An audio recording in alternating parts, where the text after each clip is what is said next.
नमस्कार, सगरमाथा प्राइम समाचारमा स्वागत छ। म जयन्ती पुडासैनी।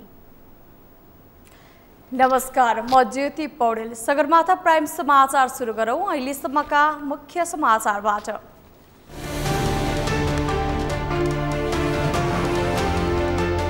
सरकारका पछिल्ला काम कारबाहीप्रति सांसदहरूद्वारा असन्तुष्टि प्रकट। मुलुकको हित विपरीतका विषयहरूमा गम्भीर नबनेको आरोप।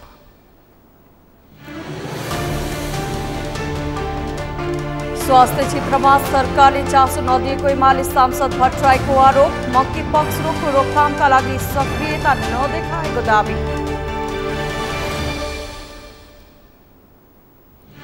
निर्मला पन्तको बलात्कारपछि हत्या भएको 4 वर्ष पुरा, अझै पनि दोषी पत्ता लागेन। नेपाली समाज दण्डहीनताको अवस्थाबाट मुक्त हुन सक्दैन।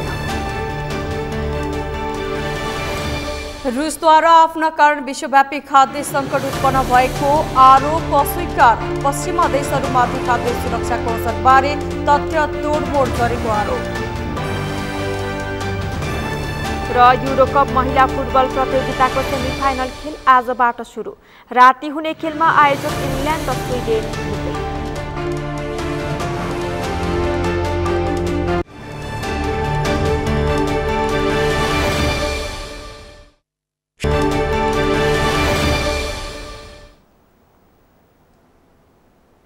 सगरमाथा प्राइम समाचार अब विस्तारमा। प्रतिनिधि सभा सदस्यहरूले सरकारको पछिल्लो काम कारबाहीप्रति असन्तुष्टि जनाएका छन्। सरकारले गरेका कतिपय काममा नातावाद तथा परिवारवाद झाँगिएको भन्दै त्यसले सरकारी निर्णयलाई दुर्गन्धित बनाएको सांसदहरूले बताएका छन्। मुलुकको हित विपरीतका विषयहरूमा समेत वर्तमान सरकारले गम्भीर त्रुटि गर्न लागेको भन्दै उनीहरूले सरकारको ध्यानाकर्षण गराएका छन्। एक रिपोर्ट।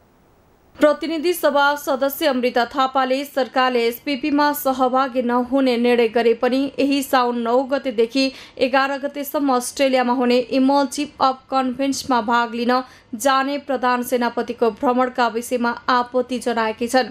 मंगलबार बसेको प्रतिनिधि सभाको सुन्ने समयमा सांसद थापाले प्रधान सेनापतिको उक्त भ्रमणबारे मन्त्री परिषदबाट भइरहेको कुरा साँचो भए तत्काल सच्याउन माग गरिन्। भर्खरै मात्र नेपाल सरकारले एसपीपीमा सहभागी नहुने निर्णय गरेपछि सबैतिर स्वागत भइरहेको पृष्ठभूमिमा यही श्रावण 9 गतेदेखि 11 गतेसम्म अस्ट्रेलियाको सिडनीमा हुने इस्नुअल चिफ अफ डिफेन्स कन्फरेन्समा भाग लिन प्रधान सेनापति परशुराम शर्माको अस्ट्रेलिया भ्रमण मन्त्री परिषदबाट स्वीकृत भएको र जान लागेको कुरा सञ्चार माध्यमबाट आएको के साँचो हो? सञ्चार माध्यमका अनुसार उक्त सम्मेलन रुस, चीन र उत्तर कोरिया विरुद्ध अमेरिकाले सुरु गरेको हिन्द प्रशान्त महासागरीय रणनीति एसपीएसमा सेनापतिहरूको सम्मेलन रहेको भन्ने साँचो हो भने नेपालको परम्परादेखि लिइआएको परराष्ट्र नीति र अहिलेको हामीले नै लेखेको संविधानको भावना विदेश नीति पञ्चशील असंलग्न परराष्ट्र नीतिको विरुद्ध हुने जगरा जाहेर भएकोले उक्त कुरा सच्याउन म नेपाल सरकारको गम्भीर ध्यान आकर्षण गराउन चाहन्छु। धन्यवाद। अर्का सांसद केदार सिग्देलले कञ्चनपुरकी निर्मला पन्तको बलात्कारपछि हत्या भएको आज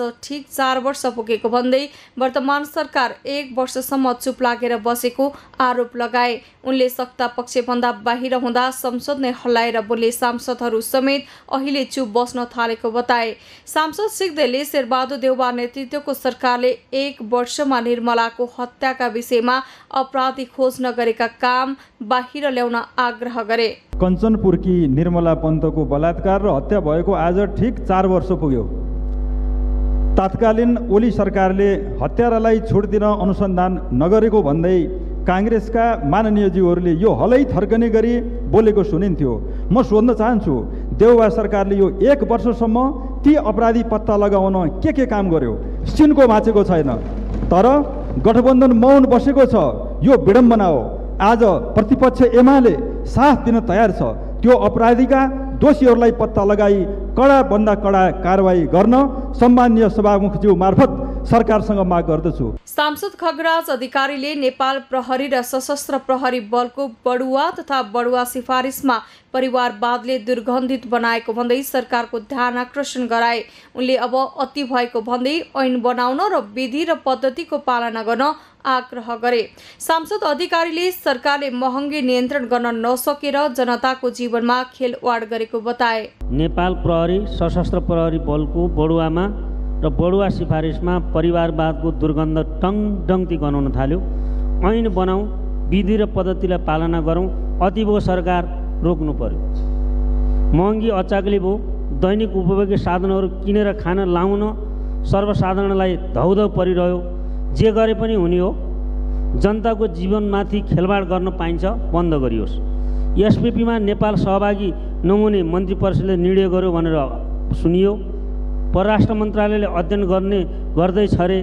शान्ति सम्झौता गरेर तिनै विषयवस्तु समेटेर नेपाललाई सैन्य गठबन्धनमा लगिँदैछ। के यो संविधान विरोधी होइन?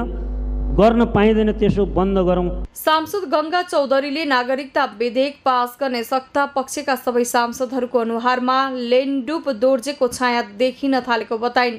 उनले सत्ता पक्षका सांसदहरूलाई लेन्डुप दोर्जेको संज्ञा दिइन्। सांसद चौधरीले भारतमा इन्दिरा गान्धीले सिक्किम भारतसँग विलय नहुँदा समेत लेन्डुप दोर्जेलाई रातो कार्पेटमा स्वागत गर्ने गरेको भन्दै अहिले नेपालका नेतालाई दिल्लीले रातो कार्पेटमा स्वागत गरिरहेको बताइन्। मेरो दृष्टि भ्रम हो या सबैले यस्तै झझल्को देखिरहेछन्। सामान्य सभामुखको आसनको दायाँपट्टि बस्ने सबैको अनुहारमा लेन्डुप दोर्जेको याद दिलाएको छ। नपट्याए नागरिकता विधेयकको संशोधनमा हेरे हुन्छ।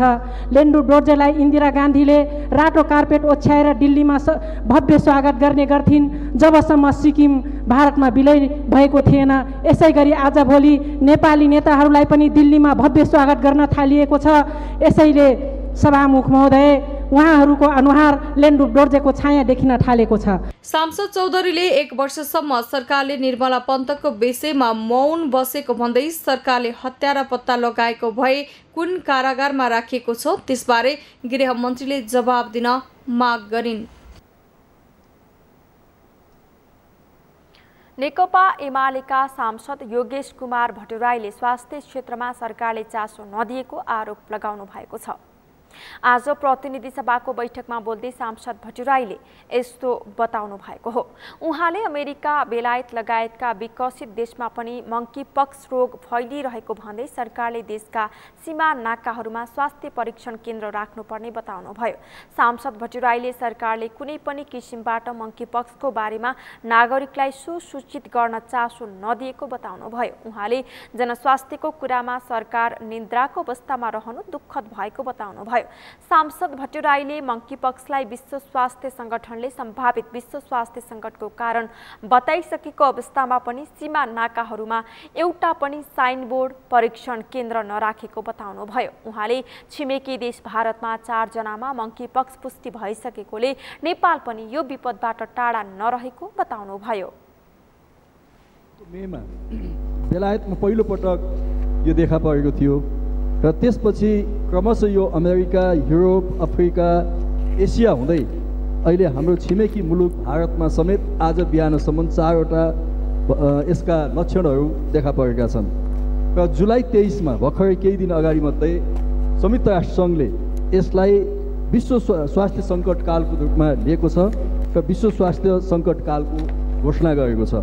र अहिलेसम्म विश्वमा 18,194 व्यक्तिहरू यो मंकी पक्सको संक्रमणबाट त्यो आइडेन्टिफाई भएका छन् भने 5 जना मानिसहरू यसबाट मृत्यु भएका छन्। सांसद भट्टराईले 34 जनामा अहिलेसम्म हैजा फेला परेको भन्दै काठमाडौँमा समुदाय स्तरमा हैजा फैलिसकेकाले महामारीको स्थिति उत्पन्न भएको दावी गर्नुभयो। उहाँले हैजा बढ्दै जान दिने हो भने अनियन्त्रित अवस्था हुन सक्ने भन्दै पिउने पानीका मुहान र सप्लाई गर्ने ट्याङ्करहरूको गुणस्तर परीक्षण गर्न पनि सरकारको ध्यानाकर्षण गराउनुभयो।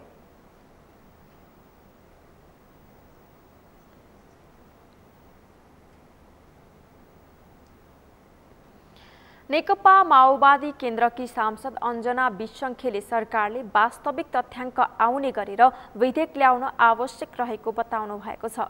आज प्रतिनिधि सभाको बैठकमा सरकारले संसदमा प्रस्तुत गरेको तथ्याङ्क विधेयकमाथिको छलफलमा बोल्दै उहाँले यस्तो बताउनु भएको हो। उहाँले 3 तहकै सरकारले तथ्याङ्कलाई व्यवस्थित गर्ने र जीडीपी ग्रोथको बारेमा अझ व्यवस्थित ढङ्गले तथ्याङ्क विधेयक ल्याउनु पर्नेमा जोड दिनुभयो। उहाँले नेपालको तथ्याङ्क मिथ्याङ्क भइरहेको भन्दै उहाँले यो विधेयकले मिथ्या तथ्याङ्कलाई व्यवस्थित गर्न सक्नुपर्ने बताउनुभयो।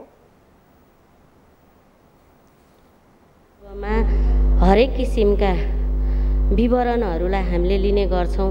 तर यो तथ्याङ्कमा चाहिँ के देखिन्छ भने तथ्याङ्क चाहिँ जहिले पनि सङ्घीय हिसाबले तथ्याङ्क लिने गरिन्छ र त्यसलाई चाहिँ व्यवस्थित ढङ्गले चाहिँ तल स्थानीय सरकार अहिले यो सङ्घीय प्रणाली अन्तर्गत चाहिँ 3 तहको जो सरकार छ त्यसमा 3 तहको सरकारमा चाहिँ तलैसम्म चाहिँ तथ्याङ्कलाई व्यवस्थित गर्ने र जीडीपी ग्रोथको बारेमा चाहिँ अझ व्यवस्थित ढङ्गले भन्नको निमित्त चाहिँ यो 3 सरकारको संरचनामा चाहिँ तलदेखि माथिसम्म एउटा चाहिँ संयन्त्रले चाहिँ कसरी काम गराउन सकिन्छ भन्ने बारेमा पनि तथ्याङ्क को विषय चाहिँ आउन जरुरी छ जस्तो लाग्छ। सांसद विसङ्खेले नेपालमा वास्तविक तथ्याङ्क नहुँदा कठिनाई आइरहेको भन्दै तथ्याङ्क विभागले फर्महरू बनाउँदै वास्तविक तथ्याङ्क ल्याउन आवश्यक भएको बताउनुभयो।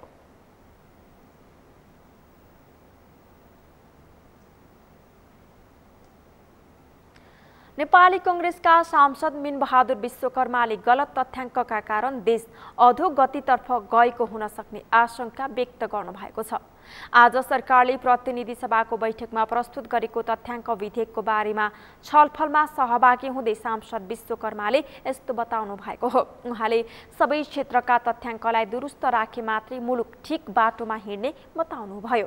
सांसद विश्वकर्माले राष्ट्रिय परिचय पत्रको पनि तथ्याङ्क हुने भएकोले राष्ट्रिय परिचय पत्रमा भएका जाति विशेष मिथ्याङ्कलाई सच्याउनु पर्ने बताउनुभयो। उहाँले सामाजिक बनावटलाई पहिचानका लागि प्रस्तुत गर्ने सवालमा दलित समुदायका केही जातिहरू वा थरहरूमा आफ्नो विमति रहेको बताउनुभयो। साह्रै राम्रो गरी पूर्ण तरिकाले राख्नलाई यसले मद्दत गर्छ भन्ने मलाई विश्वास छ। त्यसैले स्वागत गर्छु, पारित गर्नका लागि अनुरोध पनि गर्छु। मूलतः तथ्याङ्कले दिने कुरा र यसको आवश्यकता भनेको विभिन्न क्षेत्रहरूलाई, मुलुकको पहिचानलाई, मुलुकको तत्कालको अवस्थालाई यसले उजागर गर्ने हो। जनसङ्ख्याको बनौट, त्यसभित्रको जाति, धर्म, क्षेत्र, वर्ण, लिङ्गको पहिचान संविधानले माग गरेको छ। त्यो कुरालाई पनि राख्नुपर्ने हुन्छ। सँगसँगै त्यो मुलुकभित्र अथवा हाम्रो मुलुकभित्रको औद्योगिक क्षेत्रका कुरा, व्यापारिक व्यवसायका कुरा, त्यस पछाडि कृषि क्षेत्रको कुरा, जलविद्युतको कुरा, यी सबै कुरालाई हामीले विकास गरेर लिएर जानको लागि पनि आधारभूत रूपमा ठिक तथ्याङ्क भयो भने हामी ठिक बाटोमा जान सक्छौँ, बेठिक तथ्याङ्क भयो भने हामी बेठिकमा जान सक्छौँ। सांसद विश्वकर्माले अहिलेको तथ्याङ्क विधेयकले देशको तथ्याङ्कका समस्या समाधान गर्ने विश्वास व्यक्त गर्नुभयो।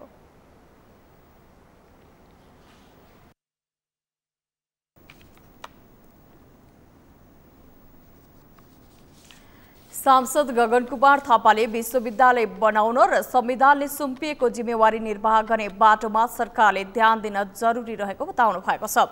आज प्रतिनिधि सभाको बैठकमा सांसद थापाले सरकार सुल्टो बाटो नभई विश्वविद्यालय व्यवस्थापन गर्ने बाटोमा उल्टो भएर हिँडिरहेको बताउनुभयो। सांसद थापाले संविधानको अनुसूची 5 ले केन्द्रीय विश्वविद्यालयलाई सङ्घले हेर्ने र अनुसूची 6 ले प्रादेशिक विश्वविद्यालयलाई प्रदेशले हेर्ने भने पनि संविधान अनुसार काम नभएको गुनासो गर्नुभयो। उहाँले सरकार शिक्षा सम्बन्धी एउटा राष्ट्रिय नीति, त्यस अन्तर्गत सङ्घीय शिक्षा ऐन, त्यससँग जोडेर विश्वविद्यालयको छाता ऐनले विश्वविद्यालयको व्यवस्थापन कसरी गर्ने भन्ने बारेमा गम्भीर बनेर लाग्नुपर्ने बताउनुभयो। विश्वविद्यालय, मदन भण्डारी विज्ञान तथा प्रविधि विश्वविद्यालय विधेयक, यो विधेयकहरूमा हामीले प्रतिनिधि सभा, राष्ट्रिय सभा, समितिमा लामो छलफल गरिसकेका छौँ। यो विधेयकहरू अगाडि बढेका छन्, बढाइनु पनि पर्छ। तर समितिको छलफलमा पनि पहिला मैले भनेको थिएँ कि हामी सुल्टो बाटो होइन, उल्टो बाटो हिँडिरहेका छौँ। हाम्रो संविधानले अनुसूची 9 मा शिक्षा 3 तहको सरकारको अधिकार भो भन्यो। अनुसूची 5 ले केन्द्रीय विश्वविद्यालयलाई केन्द्रले सङ्घले हेर्ने भन्यो। अनुसूची 6 ले प्रादेशिक विश्वविद्यालयलाई प्रदेशले हेर्ने भनेर भन्यो। संविधानले यी सबै व्यवस्था गरिसके पछाडि हाम्रो यात्रा अगाडि बढाउने क्रममा हामीसँग केही विश्वविद्यालयहरू छन्। ती विश्वविद्यालयको एउटा अवस्था थियो, विशिष्ट अवस्था थियो, केही समस्याहरू थिए र एउटा अवसर पनि हामीलाई प्राप्त भएको थियो। सांसद थापाले सङ्घीय शिक्षा ऐन नल्याएको र अर्कोतर्फ शिक्षा नीति बनाएर प्रस्तुत गर्न नसकेको बताउनुभयो।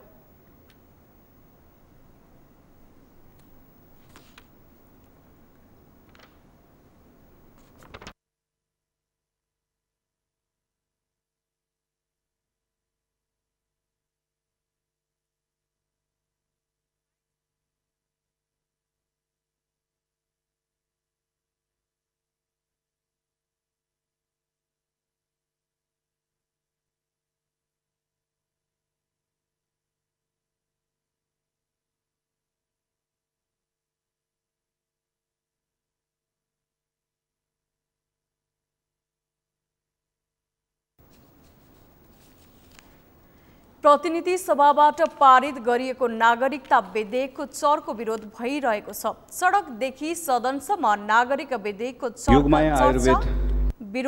चर्को विरोध भइरहेको छ। सत्तारूढ दलकै कतिपय सांसदले समेत सरकारले नागरिकता विधेयक द्रुत विधिबाट नागरिकता विधेयक पारित गरेको भन्दै असन्तुष्टि जनाएका छन्। प्रमुख सत्ताधारी दल नेपाली कांग्रेसले भने सबै नागरिकलाई नागरिकता दिनु राज्यको दायित्व भएकाले यसलाई नकारात्मक दृष्टिले नहेर्न अनुरोध गरेका छन्। अमृत ढकालको रिपोर्ट।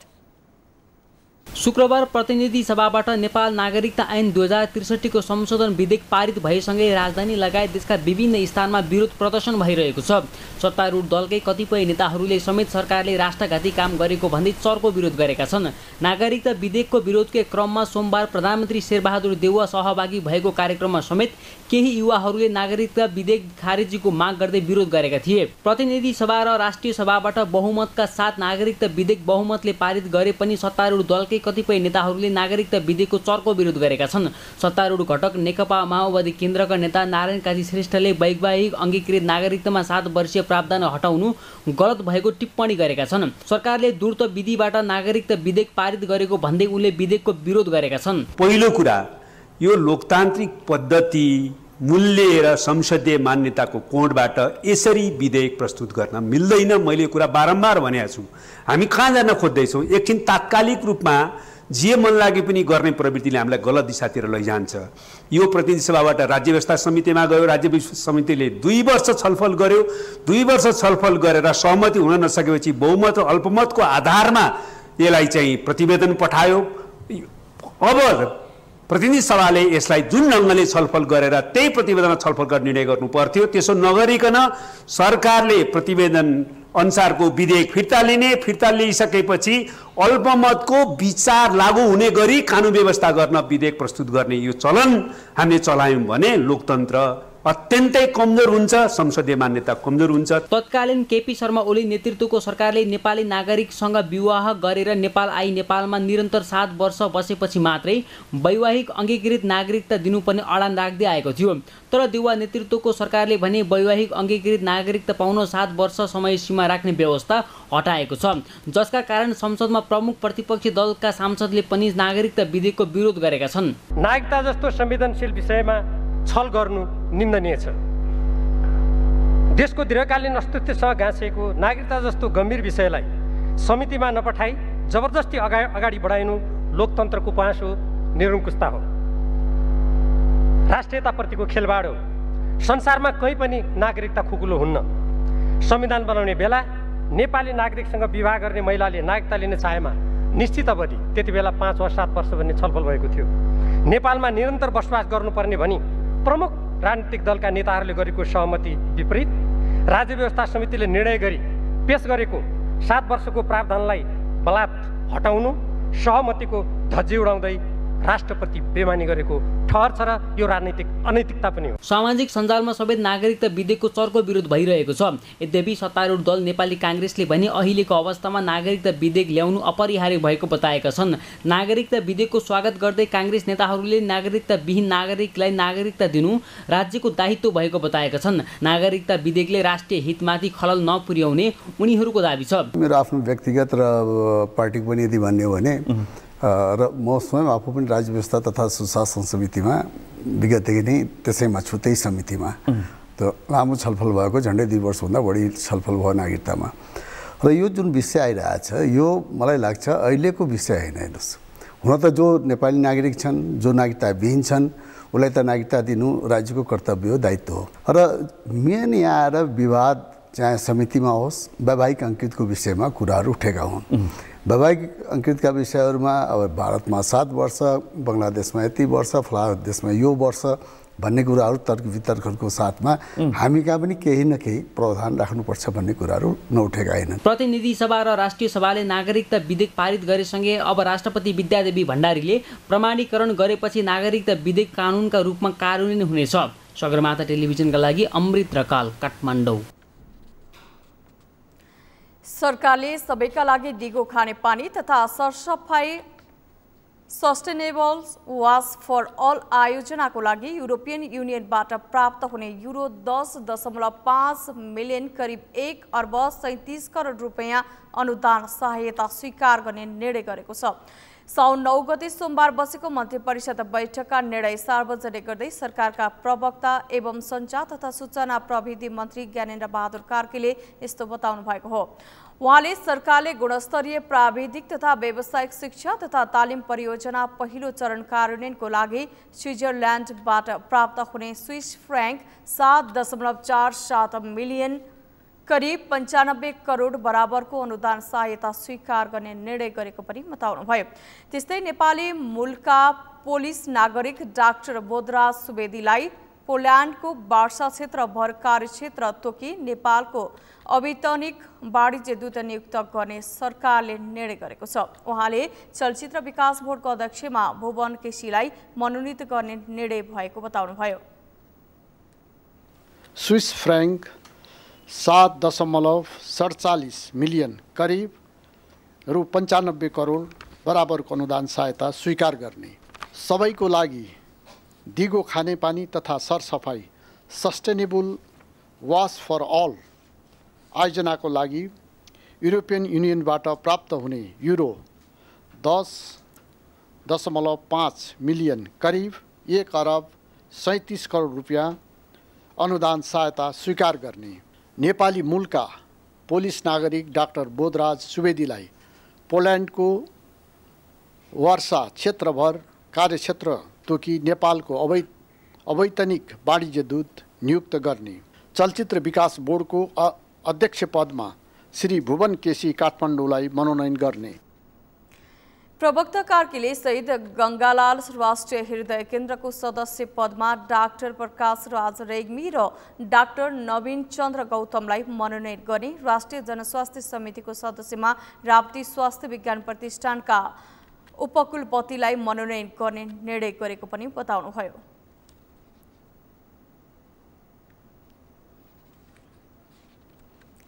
निर्वाचन आयोग नेपालले गत स्थानीय तहको निर्वाचनमा 5 अर्ब 4 करोड 3,92,867 रुपैयाँ खर्च भएको जनाएको छ। आज आयोगमा निर्वाचन परिणाम तथा खर्च सार्वजनिकरणका लागि पत्रकार सम्मेलन गर्दै आयोगले गत वैशाख 30 गते भएको स्थानीय तहको निर्वाचनको खर्चबारे जानकारी गराएको हो। आयोगले खर्च नभएको 3 अर्ब 6 करोड 96,124 रुपैयाँ खर्चका लागि सरकारले उपलब्ध गराएको रकमबाट बचेको बताएको छ। सरकारले स्थानीय तहको निर्वाचनका लागि 8 अर्ब 11 करोड रुपैयाँ खर्च छुट्याएको थियो। निर्वाचन परिणाम तथा खर्च सार्वजनिक गर्दै आयोगका प्रवक्ता शालिग्राम शर्मा पौडेलले यो निर्वाचनमा प्रति मतदाता खर्च 493 रुपैयाँ रहेको बताउनुभयो। स्थानीय तह सदस्य निर्वाचन 2079 पहिलो पटक एकै चरणमा सम्पन्न भएको छ। स्थानीय तह निर्वाचन सम्बन्धी तथ्यगत विवरण त्यहाँ बमोजिम रहेको छ। क निर्वाचन सम्बन्धी तथ्याङ्क कुल मतदाता 1,77,33,723, पुरुष मतदाता 89,92,010, त्यो भनेको 50.71% हो। प्रवक्ता पौडेलले स्थानीय तहको निर्वाचनमा नेपाली कांग्रेसले 137 पुरुष र 4 महिला गरी 141 प्रमुख पद जितेको बताउनुभयो। त्यस्तै उपप्रमुखमा नेपाली कांग्रेसले 22 पुरुष 88 महिला गरी जम्मा 110 सिट जितेको छ। त्यस्तै नेपाली कांग्रेसले अध्यक्ष 188 र 190 सिट उपाध्यक्षको जितेको छ। त्यस्तै नेकपा एमाले 77 पुरुष 6 महिला 83 सिट प्रमुखमा जितेको छ। अध्यक्षमा 123 र 126 सिट उपाध्यक्षमा जितेको छ। त्यस्तै नेकपा माओवादी केन्द्रले 24 पुरुष 1 महिला गरी 25 प्रमुखमा जित हात पारेको छ। त्यस्तै जनता समाजवादी पार्टी नेपालले प्रमुखमा 9 सिट प्राप्त गरेको छ। त्यस्तै उपप्रमुखमा 2 पुरुष 10 महिला गरी 12 सिट जितेको छ। अध्यक्षमा 21 र उपाध्यक्षमा 19 सिट जितेको छ। त्यस्तै नेकपा एकीकृत समाजवादीले 11 पुरुष 1 महिला गरी प्रमुखमा 12 सिट जितेको छ। उपप्रमुखमा 4 पुरुष 7 महिला गरी 11 सिट जितेको छ। प्रवक्ता पौडेलका अनुसार एकीकृत समाजवादीले अध्यक्ष 8 ठाउँमा र उपाध्यक्ष 12 स्थानमा जितेको छ। यस वर्ष कुल मतदाता 1,87,33,723 रहेका थिए, जसमा पुरुष मतदाता 89,92,010 र महिला मतदाता 87,81,530 थिए। अन्य मतदाता 183 जना थिए। स्थानीय तहमा प्रतिनिधित्व गर्ने दलको संख्या 24 रहेको निर्वाचन आयोगले जनाएको छ।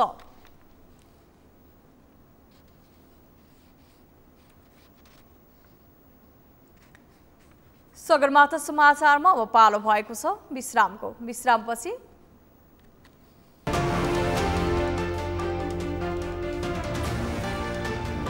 निर्मला पन्तको बलात्कारपछि हत्या भएको 4 वर्ष पुरा, अझै पनि दोषी पत्ता लागेन। नेपाली समाज दण्डहीनताको अवस्थाबाट मुक्त हुन सकेन। रुसद्वारा आफ्ना कारण विश्वव्यापी खाद्य सङ्कट उत्पन्न भएको आरोप अस्वीकार। पश्चिमा देशहरूमाथि खाद्य सुरक्षाको असरबारे तथ्य तोडमोड गरेको आरोप। र युरोकप महिला फुटबल प्रतियोगिताको सेमिफाइनल खेल आजबाट सुरु। राति हुने खेलमा आयोजक इङ्ग्ल्यान्ड र स्विडेन भिड्दै।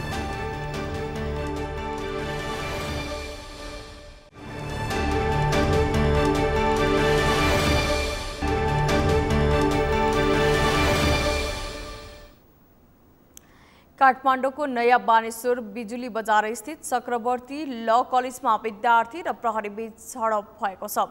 कलेजले गरेको शिक्षण शुल्क वृद्धिको विरोधमा शान्तिपूर्ण आन्दोलनमा प्रहरीले हस्तक्षेप गरेपछि आज बिहान झडप भएको हो। झडपका क्रममा 4 जना विद्यार्थी गम्भीर घाइते भएका छन् भने 15-20 जना विद्यार्थीहरू सामान्य घाइते भएका छन्। चक्रवर्ती ल कलेजले शैक्षिक सत्र 2079-80 को शिक्षण शुल्क वृद्धि गरेपछि आफूहरू आन्दोलनमा उत्रिएको विद्यार्थीहरूले बताएका छन्। प्रत्येक 2 वर्षमा शुल्क वृद्धि गर्ने कलेजको नियम भएकाले 2 वर्ष अघि 7,20,000 रुपैयाँ रहेको BA-LLB को शुल्क यसपटक बढाउँदा एकैपटक 10,70,000 पुर्याएर भारी वृद्धि गरेको भन्दै आन्दोलनमा उत्रिएको विद्यार्थीहरूले बताएका छन्। के भन्दाखेरि उहाँहरूले प्रवेश परीक्षा दिँदाखेरि 9,50,000 तोक्नुभएको थियो। जब एडमिसन गर्ने बेला भयो, भोलि बिहान एडमिसन गर्ने आउने बेला 1,20,000 बढेको छ। आफ्ना माग पूरा गर्नुपर्ने भन्दै विद्यार्थीहरूले आइतबार विद्यालय प्रशासनमा तालाबन्दी गरेपछि त्यसको कुनै जवाफ नदिई बाउन्सरहरू परिचालन गरी ताला फोरेर विद्यार्थीमाथि हातपात गरेको विद्यार्थीहरूले आरोप लगाएका छन्। विद्यार्थीहरूमाथि बाउन्सरहरूले हातपात गर्दा समेत प्रहरी प्रशासन मुखदर्शक बनेको उनीहरूको भनाइ छ। कुटेर छिरे ठेराएर तिमीहरू अहिले फेरि कलेज जाऊ, उता जान पाउँदैनौ। अनि एकजना हाम्रै क्लासको रमेश ठकुरीमल साथीले हैन हामी घर जाँदाखेरि हामीलाई किन रोक्नु भइरहेछ भन्ने उहाँलाई फेरि यसरो मुक्का ठुटी गरेर फेरि धक्लेर पछाडि गरिदियो। एउटा बहिनी हो कि अब दिदी हो, त्यसलाई पनि यस्तो कपाल समातेर धक्लिदियो। यो त भएन नि। अनि एकजना त सिनियर हो कि अब जुनियर, त्यो दिदी त रुइरहेको थियो कि अब भनिरहेको थियो कि म आफ्नो बुवालाई फोन गर्छु, हामीलाई घर पनि जान दिइरहेको छैन भनेर। झडपका क्रममा कलेजमा अध्ययनरत विद्यार्थीहरू मनमोहन भट्ट, अभिनव सिंह राठौर, सफल केसी र दीर्घ रोकैया गम्भीर घाइते भएका छन्। उनीहरूको सिभिल अस्पताल नयाँ बानेश्वरमा उपचार भइरहेको छ। आन्दोलित विद्यार्थीहरूले पुरानै शुल्क कायम गरी विद्यार्थीमाथि हातपात गर्ने प्रहरी प्रशासन र विद्यालय प्रशासनले माफी माग्नुपर्ने माग समेत गरेका छन्। यस विषयमा भने विद्यालय प्रशासनले कुनै जवाफ दिएको छैन।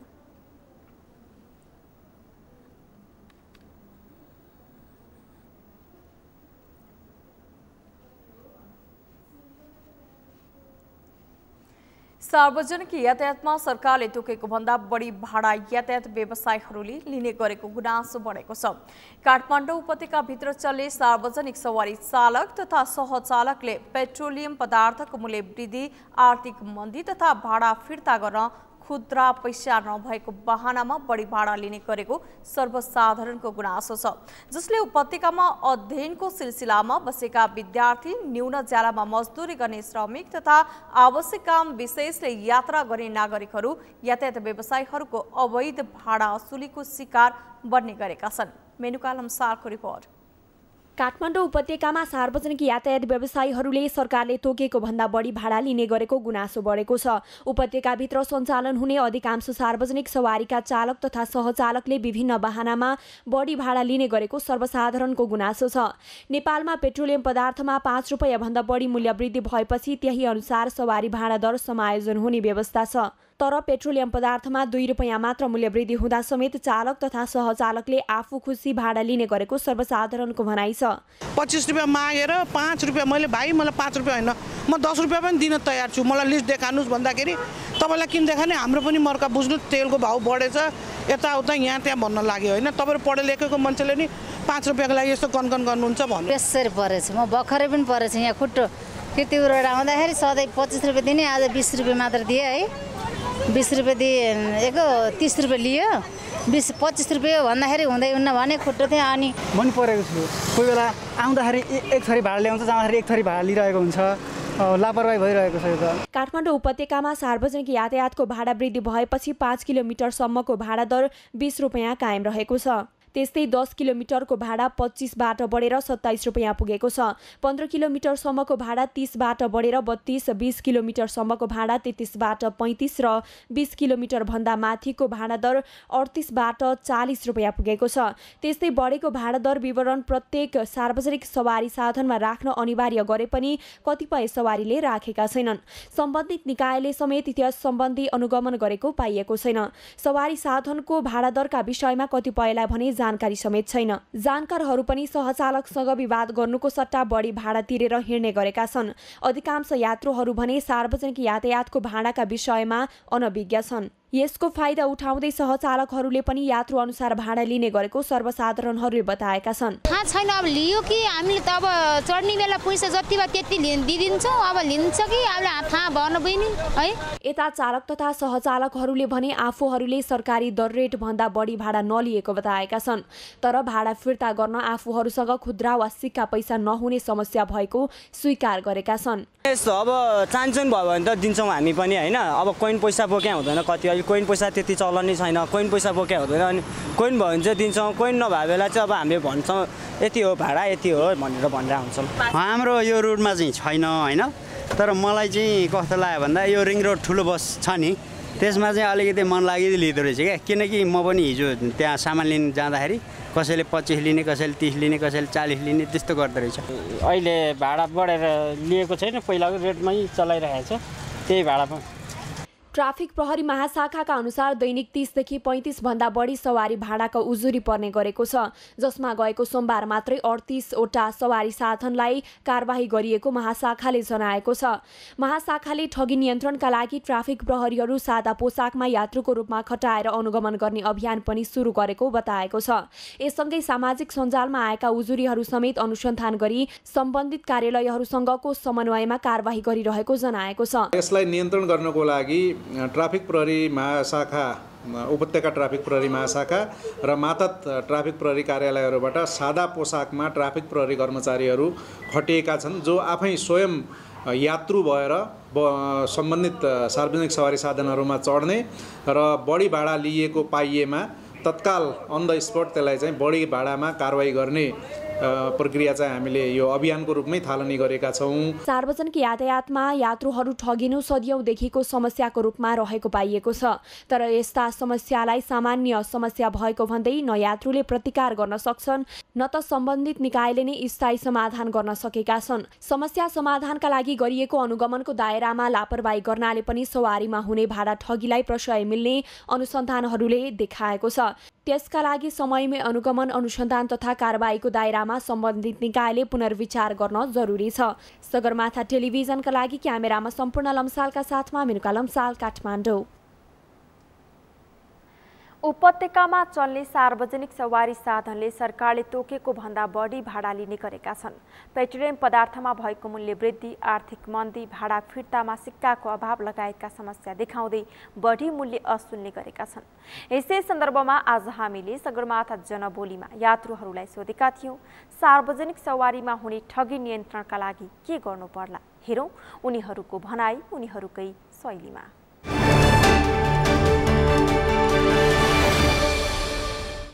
अब अब मलाई लाग्छ समितिलाई बोलाएर एकचोटि राम्रै कुरा गर्नु पर्यो, लिस्ट राख्नु पर्यो सबै होइन गाडीमा।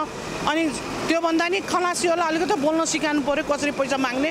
हामीले उनीहरूले भिख मागेको पनि होइन, हामीले भिख दिएको पनि होइन। हामी चढ्छौँ, हामीले दिनु पनि पर्छ, किन पेट्रोलको भाउ बढेछ हामीलाई थाहा छ।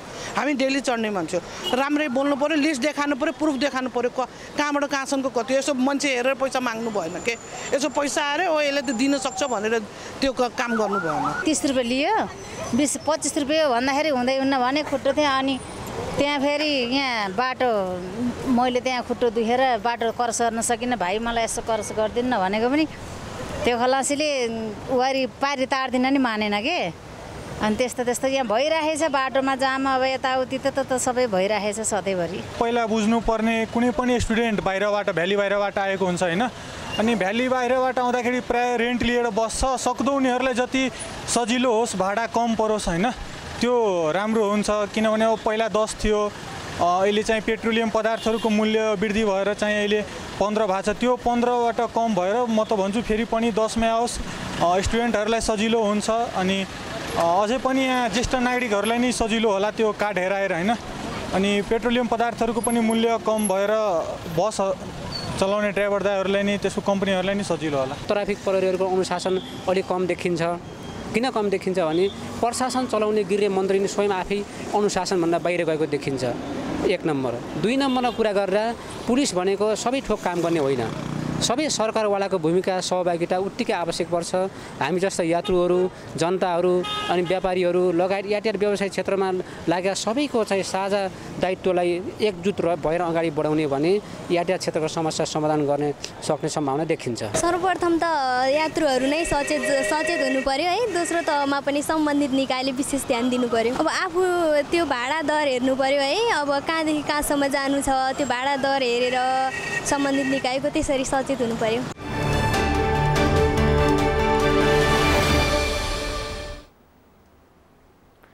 Lions Club of Kathmandu tree सिटीले ओम वृद्धाश्रमलाई खाना वितरण गरेको छ। क्लबले आज भक्तपुरको ठिमीमा रहेको ओम वृद्धाश्रमलाई खाना तथा भान्साका सामग्री वितरण गरेको हो। क्लबका सदस्य शीतल श्रेष्ठको जन्मदिनको अवसरमा खाना वितरण गरिएको हो।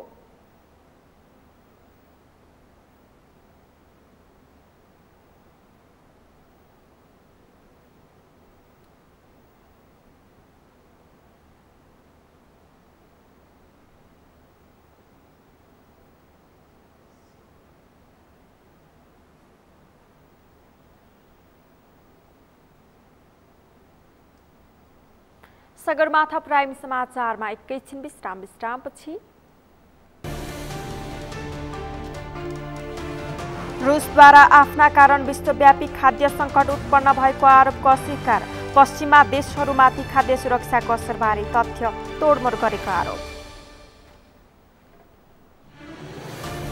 र युरो कप महिला फुटबल प्रतियोगिताको सेमिफाइनल खेल आजबाट सुरु। राति हुने खेलमा आयोजक इङ्ल्यान्ड र स्विडेन हुँदै।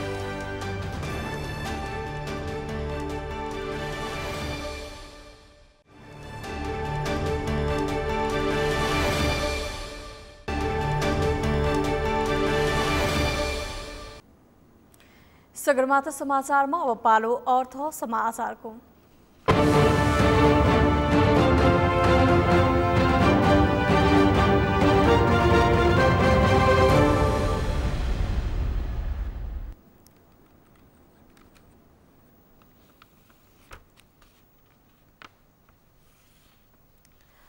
डिस मिडिया नेटवर्कले आइपीटीभी सेवाको सुरुवात गरेको छ। इन्टरनेट सेवालाई द्रुत गतिमा विस्तार गरिरहेकोमा पछिल्लो समय प्रविधिमा आएको परिवर्तन र ग्राहकको चाहनालाई मध्यनजर गरी डिस मिडियाले आइपीटीभीको सेवा शुभारम्भ गरेको जनाएको छ। आज काठमाडौँमा एक कार्यक्रमको आयोजना गर्दै डिस मिडियाले सो जानकारी दिएको हो। पे टिभीमा मात्र आफ्नो सेवा प्रदान गरिरहेको डिस मिडिया नेटवर्कले आफ्नो व्यवसायलाई विस्तार गरेसँगै अन्य सेवा प्रदायक भन्दा उत्कृष्ट सर्वसुलभ र गुणस्तरीय सेवा प्रदान गर्न केबल टिभी, इन्टरनेट र आइपीटीभीमा समेत आफ्नो सेवालाई विस्तार गरेको डिस मिडियाले जनाएको छ।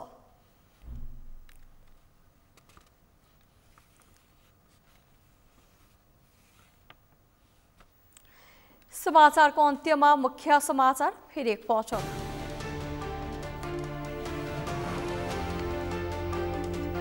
सरकारका पछिल्ला काम कारबाहीप्रति सांसदहरूद्वारा असन्तुष्टि प्रकट। मुलुकको हित विपरीतका विषयहरूमा गम्भीर नबनेको आरोप। स्वास्थ्य क्षेत्रमा सरकारले चासो नदिएको एमाले सांसद भट्टराईको आरोप। मङ्कीपक्सको रोकथामका लागि सक्रियता नदेखाएको दावी। निर्मला पन्तको बलात्कारपछि हत्या भएको 4 वर्ष पुरा, अझै पनि दोषी पत्ता लागेन। नेपाली समाज दण्डहीनताको अवस्थाबाट मुक्त हुन सकेन। रुसद्वारा आफ्ना कारण विश्वव्यापी खाद्य सङ्कट उत्पन्न भएको आरोपको अस्वीकार। पश्चिमा देशहरूमाथि खाद्य सुरक्षाको असरबारे तथ्य तोडमोड गरेको आरोप। र युरोकप महिला फुटबल प्रतियोगिताको सेमिफाइनल खेल आजबाट सुरु। राति हुने खेलमा आयोजक इङ्ल्यान्ड र स्विडेन भिड्दै।